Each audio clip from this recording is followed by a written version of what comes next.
Moray Rabotai, Shalom Uvracha, Shabbat, on lira Be'ezrat Hashem, Parashat Hukat, Zot Hukat Torah.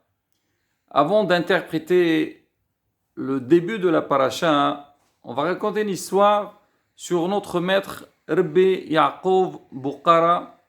Il était Rav à Tunis. Une fois, il marchait dans la rue, il y a un des fidèles de la communauté, il voit le Rav, il lui dit Kvod Arav, j'ai quelque chose qui me dérange. Je dis qu'est-ce qu'il y a mon fils? Vas-y, raconte-moi tes problèmes. Il dit regardez, moi la vérité, comme vous le savez, j'aime bien les mitzvot, mais il y a beaucoup de mitzvot que j'arrive pas à les comprendre et je vois presque pas la raison que la Torah nous les a interdites. Et le fait que j'ai ce dérangement, ça met en cause tout le reste des mitzvot de la Torah. Il dit quoi? Pourquoi? Qu'est-ce qui te plaît pas dans la Torah? Il dit écoutez, il y a des mitzvot qui n'ont pas de sens. Par exemple, pourquoi on ne se rase pas avec la lame? Ne pas manger donc le cochon. Qu'est-ce qu'il y a? Ne pas porter sha'atnez. Et ainsi de suite. La viande et le lait. On ne voit pas de raison dans ces mitzvot-là. Et c'est vrai, ces mitzvot, ils s'appellent des hukot. Une hukah, comme Parashat Shavua, Zot Hukat Torah, c'est des mitzvot qu'on n'a pas vraiment, on ne connaît pas le sens de la mitzvah. Le Rav, il entend, il regarde sa montre et dit écoute mon fils, c'est là, je suis pressé, j'ai quelque chose de très urgent à faire. Si tu veux, on se voit, si tu veux, en fin de journée, ou passe me voir à la synagogue.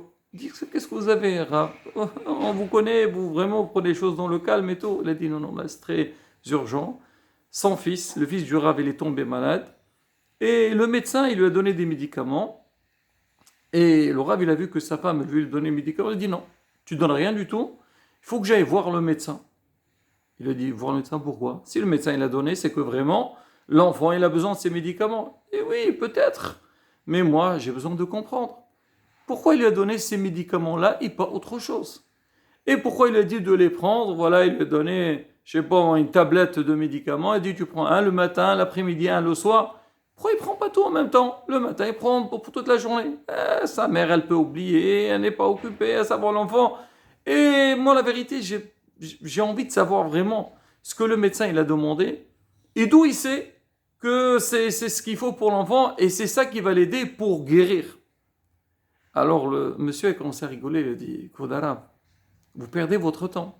Moi je vous conseille d'aller chez vous donner à votre fils le médicament parce qu'il a vraiment besoin. Est-ce que vous croyez que le médecin maintenant, il a fait je ne sais pas combien d'années d'études, il va vous expliquer tout en 5 minutes?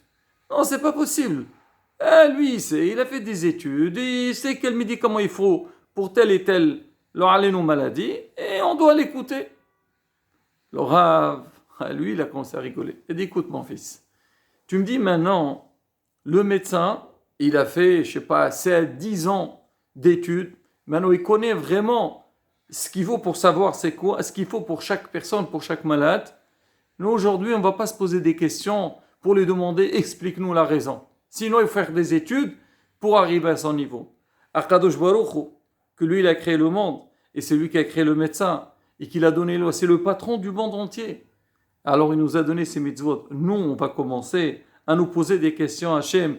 Pourquoi tu as donné cette mitzvah-là? Et celle-là, on ne la comprend pas. Et celle-là nous plaît. Et celle-là ne nous plaît pas. Pas du tout. À partir du moment qu'on sait qu'Hachem, c'est lui le maître du monde. Et en plus, selon ce que tu dis, il y a beaucoup de mitzvot, tu penses, toi, c'est normal, c'est logique de les faire, même qu'au début, tu ne comprenais pas. Tu dois comprendre à Kadosh Baruch Hu que tout ce qu'il a donné, même les mitzvot qui ne sont pas clairs, que tu ne comprends pas, sache-le, il faut les faire et on a intérêt de les faire. Il a dit maintenant, à travers ta question, j'ai une réponse sur le passage qu'on la Torah nous dit, Kadosh Baruch Hu dit, si vous écoutez, Ani Hashem Rofecha, je suis Hashem ton guérisseur. C'est pas le médecin c'est une intermédiaire. Mais Hashem il t'a dit fais-le, tu vas guérir, même au niveau de la Neshama, tu ne te poses pas de questions. Alors maintenant on dit Rabotai, ça c'est le message de Parashat Shavua, le début, parce que c'est vrai que dans la Parasha, il y a énormément de points à développer, mais déjà, la Parasha commence à dire Zot Hukat Torah. c'est la loi de la Torah, il parle, et après elle parle de Para Adouma. On dirait qu'à travers Para Adouma, on va comprendre toute la Torah. C'est quoi le lien? C'est que, pour dire, de la même manière que Para Adouma, donc la vache rousse, c'est une mitzvah qu'on n'arrive pas à la comprendre, donc le problème c'est que le Kohen, il va purifier la personne, elle va se purifier, et le Kohen lui-même va devenir impur, et on ne sait pas, on ne voit pas encore pas trop la raison. On dit aussi dans toute la Torah, quand Kadosh Baruch Hu nous a donné des mitzvot à faire, il ne faut pas se poser des questions. Il faut faire, c'est ce qu'on a fait avec Ma'amad al-Sinai, Na'aseh benishma.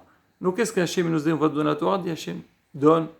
On va faire ce qu'il faut faire, et après on essaiera de comprendre. Et Rabotai, c'est le message de la paracha. Souvent, on a tendance on fait une sélection dans les mitzvot. Il y a des mitzvot qui nous intéressent, ou des mitzvot qui nous plaisent. Alors qu'est-ce qu'on fait? Ou on les comprend. Alors on essaie de tout donner pour ces mitzvahs-là. Tu vois, on voit beaucoup de gens. Ah oui, moi j'adore, moi cette mitzvah, c'est sûr, je la ferai. Pourquoi? Parce que je trouve que c'est normal de la faire. Mais il y a d'autres mitzvot, ça ne m'appelle pas trop. C'est pourquoi ça ne t'appelle pas trop? Si Hachem l'a demandé, Hachem c'est ce qu'il nous demande. Je prends seulement la bataille, un petit exemple. Là, avec la période qu'on a passée, on espère que tout est fini, avec le problème du Covid et tout. Avant qu'on parlait avec les gens, on leur disait, écoutez, avant de manger, il faut faire Nitilat Yadayim. Ils disaient, mais qu'est-ce que j'ai besoin, Baruch Hashem, j'ai les mains propres. Ah, je veux manger. Ah là, on a passé une période où on a dit, non, faites attention. Alors avant de manger, il faut vraiment prendre du gel avant de saluer quelqu'un. Et encore, si on peut saluer la personne. Alors il y a énormément de gens qui disent, parce qu'il y a des microbes qui circulent, il faut faire attention pour ne pas contaminer les autres. La Torah nous a demandé, ou Hachamim, ils ont fixé de faire Nitilat Yadayim, c'est pas question. C'est vrai, c'est marqué aussi, Mishum, propreté, mais Rabotai, c'est la Torah, elle sait ce qu'elle nous demande. On n'a pas besoin d'attendre, de comprendre la raison de chaque mitzvah pour commencer à la faire. Et à partir du moment que la personne, elle prenne sur elle, elle dit, oui, moi, je fais les mitzvot parce qu'Hachem l'a demandé, on verra qu'on a énormément de facilité de faire les mitzvot. Mais si on va commencer chaque fois à chercher, ça là, est-ce qu'on l'a fait ou on ne l'a fait pas, Rabotai, c'est pas du tout évident. Et là-dessus, qu'on puisse avoir cet appétit de vouloir faire les mitzvot comme Hachem les a demandés et qu'Hachem nous donnera la sagesse pour les comprendre avec facilité. Amen. Ki nera son Shabbat. Shalom. Umvorach.